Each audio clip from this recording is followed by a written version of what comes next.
आज नूतन विद्यालय, प्राथमिक, माध्यमिक व उच्च माध्यमिक विद्यालय या ठिकाणी उपस्थित शाळेतील सर्व माझे गुरुजन तथा आमच्या सोबत आलेले मानविक तथा भीम आर्मीचे नांदेड जिल्हाध्यक्ष आदरणीय स्वप्नील भाऊ भोसीकर भंडारे सर, तसेच शाळेतील आमचे जोजारे सर, पुकुलवाड सर, शिंदे सर, आज सर्वात प्रथम आजचा हा मानवाधिकार दिवस,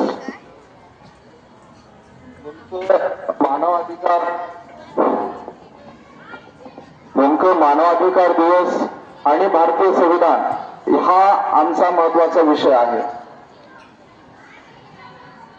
सर्वप्रथम आजच्या या कार्यक्रमामध्ये जो भारतीय संविधान विषय आणि मानवाधिकार हा दोन विषय घेतलेला आहे।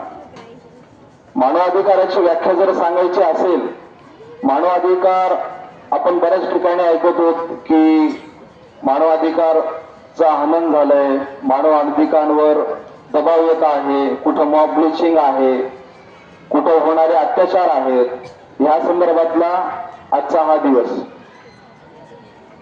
सध्या आपल्यापैकी टीव्ही चॅनेल वरती न्यूज कोण कोण पाहत आहे? सर्व पाहतात?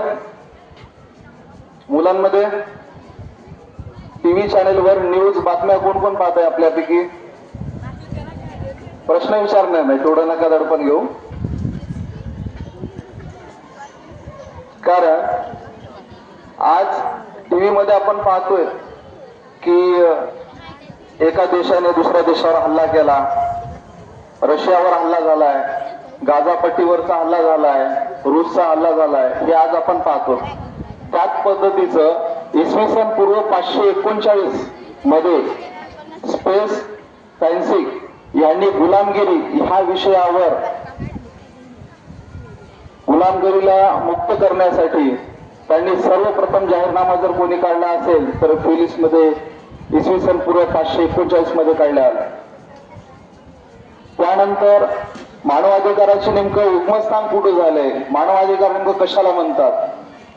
बरेच जण म्हणतात की मानवाधिकारचा हनन होतंय। नेमका हा मानव अधिकार म्हणजे काय? मानव म्हणजे कोण?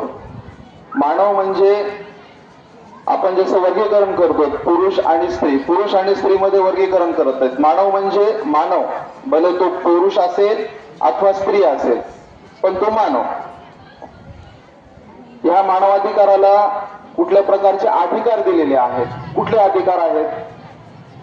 तर त्यामध्ये आपल्याला जीवन जगण्याचं स्वातंत्र्य आहे, व्यक्ती स्वातंत्र्य आहे, शिक्षण घेण्याचं स्वातंत्र्य आहे, अशा अनेक प्रकारचे स्वातंत्र्य हे आपल्याला मानव अधिकारच्या माध्यमातून मिळतात।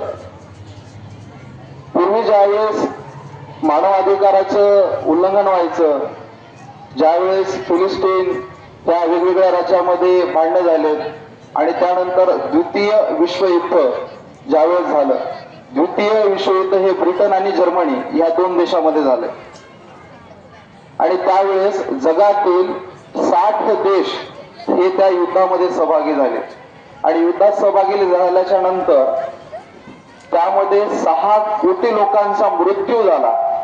जे आज आपण टीव्ही मध्ये बघतोय की वर्ल्ड वॉर झालंय, भारत पाकिस्तानचं युद्ध झालंय, असं द्वितीय विश्वयुद्ध झालं आणि त्या द्वितीय विश्वयुद्धामध्ये 6 कोटी लोक मेले गेले। खूप मोठा नरसंहार झाला। नरसंहार झाल्याच्या नंतर कुठेतरी हे थांबलं पाहिजे, प्रत्येकाला जीवन जगण्याचा अधिकार आहे। तर त्यावेळेस अमेरिका येथे युनायटेड नेशन, संयुक्त राष्ट्रसंघ येथे universal declaration of human rights च्या माध्यमातून जागतिक जाहीरनामा त्यावेळेस काढण्यात आला आणि मानवाधिकार मध्ये 30 कलमी कार्यक्रम हे संयुक्त राष्ट्र संघटनेच्या ह्युमन राईट्सच्या माध्यमातून आहेत। हे 30 कलमी कार्यक्रम आणि मानवाधिकार आणि त्याचबरोबर भारतीय संविधान याचं एक सूत्र आहे। नेमकं कसं? ज्यावेळेस भारत स्वातंत्र्य होण्याच्या पूर्वी पारतंत्र्यात होता, ज्यावेळेस 1947च्या पूर्वी ज्यावेळेस द्वितीय विश्वयुद्ध झालं त्यावेळेस आपल्याला ब्रिटनच्या राणीचं राज्य आपल्यावर होतं. आपण पारतंत्र्यात होतो, आपल्यावर त्यांचं पाळत होतं, त्यांचा अधिकार होता. जसं आज तुम्ही सगळेजण इथं बसलायत, आपल्या शाळा सुटण्याची वेळ किती आहे? 5 वाजता. 5च्या आधी तुम्ही गेटच्या बाहेर जाऊ शकता का? का जाऊ शकत नाही? का जाऊ शकत नाही? कारण की रूल्स आहे, शाळेचा रूल्स आहे की 5च्या आधी कुठल्याच विद्यार्थ्यांनी शाळेच्या बाहेर जाऊ नये. बरोबर आहे? तसंच आपल्यावर ब्रिटिशांचं राज्य होतं. ब्रिटिश जे म्हणतील ते आपल्याला करावं लागत होतं. त्यावेळेस ब्रिटिशांचं राज्य आणि आपल्याला स्वातंत्र्य नव्हतं. जसं आता आपण बाहेर जाऊ शकत नाही 5च्या आधी, आपल्याला स्वातंत्र्य नाही, कारण की आपण कोणाच्या अधीन आहोत? शिक्षकांच्या अधीन आहोत. बरोबर आहे ना? तसंच म्हणजे तुम्हाला एक लक्षात आणून देतो की नेमकी व्यवस्था कशी झाली. नुसतं यायचंय, भाषण करायचंय आणि जायचंय अशापैकी नाहीये, की तुम्हाला हा मुद्दा लक्षात आला पाहिजे. नेमकं मानवाधिकार आणि भारतीय संविधान यात फरक काय? नेमकं ह्यात फरक काय हे मला तुम्हाला लक्षात आणून द्यायचंय. मानवाधिकार आणि भारतीय संविधान. भारत स्वातंत्र्य होण्याच्या अगोदर, आवाज थोडं असतो, भारत स्वातंत्र्य होण्याच्या अगोदर ज्या काही आपल्यावरती बंदी होत्या, आपल्याला स्वातंत्र्य नव्हतं. आज जे सगळेजण तुम्ही एका ठिकाणी इथं बसून बसलात, असं स्वातंत्र्याच्या पूर्वी आपल्याला बसायला लागायचं नाही.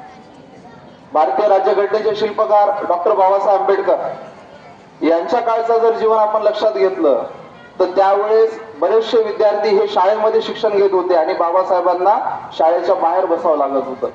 हे बऱ्याच ठिकाणी आपण टीव्ही चॅनेलच्या सिरियल माध्यमातून आपण पाहतोय. बऱ्याच जणांनी पाहिले, बऱ्याच ठिकाणी भाषणातही म्हटलं जातं की बाबासाहेबांना बाहेर बसवलं.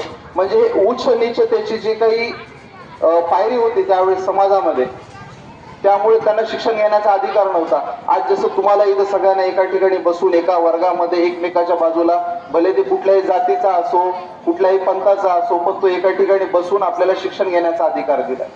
हा अधिकार आपल्याला डॉक्टर बाबासाहेब आंबेडकरांनी भारतीय संविधानाच्या माध्यमातून दिलाय. भारतीय संविधानामध्ये फंडामेंटल राईट्स जे मूलभूत अधिकार आहेत, व्यक्ती स्वातंत्र्य आहे, शुद्ध विचार आचार प्रदान करण्याचं स्वातंत्र्य आहे, हे फक्त आणि फक्त आपल्याला संविधानाच्या माध्यमातून मिळाले. संविधान जर नसलं असतं तर मी या ठिकाणी आलो नसतो. या ठिकाणी शाळेत आपल्याला एका ठिकाणी बसता आलं नसतं. एक जण इथं बसला तर एक जण गेटच्या बाहेर बसला असतं. पण हे आपल्याला एका ठिकाणी बसवण्याचं कार्य जर कोणी केलंय ते डॉक्टर बाबासाहेब आंबेडकरांनी केलं. ज्यामध्ये फंडामेंटल राईट्स हे भारतीय संविधानामध्ये आपल्याला दिलेले आहेत, त्याच पद्धतीचं मानवाधिकाराचे 30 कलमी कार्यक्रम हे संयुक्त राष्ट्र संघटनेने दिलेला आहे.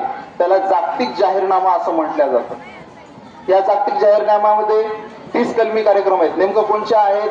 जीवन जगण्याचं स्वातंत्र्य आहे, शुद्ध आचार विचार करण्याचं स्वातंत्र्य आहे, शिक्षण घेण्याचं स्वातंत्र्य आहे, आपल्याला जे मत प्रगट करण्याचं आहे. ज्या ठिकाणी आम्ही या ठिकाणी आलो, आम्हाला मानवाधिकार आणि भारतीय संविधानी संकल्पना आहे, हे तुम्हाला मी बोलायचंय.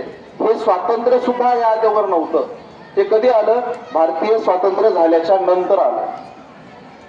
त्याच पद्धतीचं या स्वातंत्र्यामध्ये 30 कलमी कार्यक्रम हे संयुक्त राष्ट्र संघटनेचे आहेत. त्याच्यानंतर तेच आपण मानवाधिकार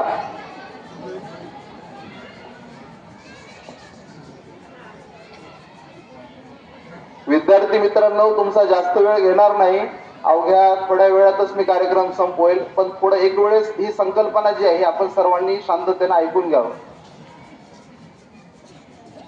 कारण नांदेड जिल्ह्यात नव्हे संपूर्ण महाराष्ट्रामध्ये मानवाधिकारचे कार्य बऱ्याच ठिकाणी होत नाहीत. हे प्रशासकीय लेवलचा कार्यक्रम आहे आणि कोर्टाचा कार्यक्रम आहे.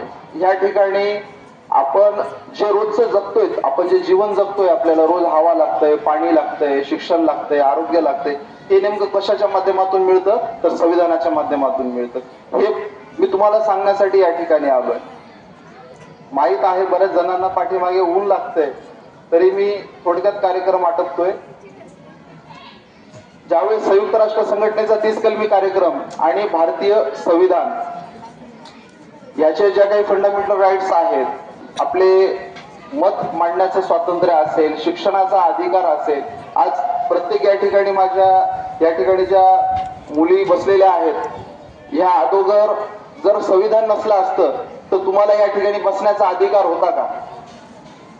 सावित्रीबाई फुले ज्यांनी स्त्री शिक्षणासाठी खूप मोठा लढा दिला होता, सावित्रीबाईंना सुद्धा ज्यावेळेस पुण्यामध्ये त्यांनी शाळा स्थापन केली होती त्यावेळेस सावित्रीबाईला सुद्धा तुमच्यासारखं एवढं मार्केटमध्ये फिरून त्या ठिकाणी कार्यक्रम घेण्याचा अधिकार नव्हता. ती त्यावेळेची जातीय व्यवस्था तशी या पद्धतीची तयार केलेली होती. पण आज घडीला भारतामध्ये संविधान लागू आहे, संविधानाच्या आधारावर सगळ्या गोष्टी जात आहेत. त्याच पद्धतीने संविधानातील मानवाधिकाराचे मूल्य, जे काही मूलभूत अधिकार आणि संयुक्त राष्ट्र संघटनेचे 30 कलमी जो कार्यक्रम आहे हा एकमेकाला पूर्वसंगत आहे. जे बाबासाहेबांनी संविधानामध्ये मूलभूत अधिकार टाकलेले आहेत तेच अधिकार हे संयुक्त राष्ट्र संघटनेचे आहेत. आज या ठिकाणी शाळेमध्ये आदरणीय लखमोड सर यांना बोलल्याच्या नंतर त्यांनी या ठिकाणी आम्हाला व्यासपीठ उपलब्ध करून दिलं. आणि मित्र हो, ह्या शाळेमध्ये मी सुद्धा ह्या शाळेचा विद्यार्थी आहे. आदरणीय शिंदे सर आम्हाला शिकवायचे, पुलाट सर सुद्धा शिकवायचे. आज मी या ठिकाणी बसून या ठिकाणी उभा टाकून जे तुमच्या पुढे मत व्यक्त करतोय, तुमच्या वयामध्ये असताना मला सुद्धा या ठिकाणी भाषण करायला जर कोणी उभं केलं तर मला बोलता येत नव्हतं. मला बोलायचं म्हणजे ततमम त्यावेळेस व्हायचं. पण हे मी आज ह्या पदापर्यंत पोहोचवलंय हे माझ्या ह्या शाळेमुळे मी या ठिकाणी आज या पदावर पोहोचवलेलं आहे. आमचे जे गुरुजन आहेत ज्यांनी आमच्यावर संस्कार केलेत, ह्या संस्काराच्या माध्यमातून आम्हाला आज बोलता येत आहे. आज येणाऱ्या नव्या पिढीला आम्हाला आमचे विचार आदान प्रदान करण्याचं धाडस आणि सामर्थ्य जे आहे हे आमच्या गुरुजनांसोबत आहे. आम्ही सुद्धा तुमच्यासारखे या ठिकाणी खाली बसलेलो असतो. आज मला सरांच्या बाजूला बसून आज मला या ठिकाणी माझा मान सन्मान केलाय, त्याबद्दल मी सर्व शाळा व्यवस्थापन गुरुवर यांचं मी आभार व्यक्त करतो. आणि या ठिकाणी माझे 2 शब्द संपवितो. जय हिंद, जय संविधान, जय भारत.